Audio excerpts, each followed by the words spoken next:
দেখো বন্ধুরা, এই যে দুপুরে রান্না বান্না নিয়ে চলে এলাম। তাই কি কি রান্না করেছি দেখো।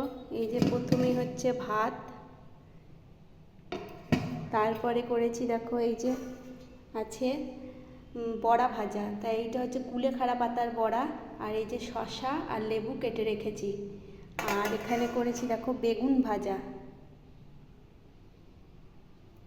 ভাজা, আর এই দেখো এখানে আছে এই দেখো মুসুরির ডাল, এই যে মুসুরির ডাল। আর এই দেখো এখানে করেছি কাঁচা কলা দিয়ে আলু দিয়ে মাখা মাখা করে তরকারি। আর এই দেখো শেষ পাতে করেছি টমেটোর চাটনি। তা বন্ধুরা, এই আজকে দুপুরে আমার রান্না বান্না।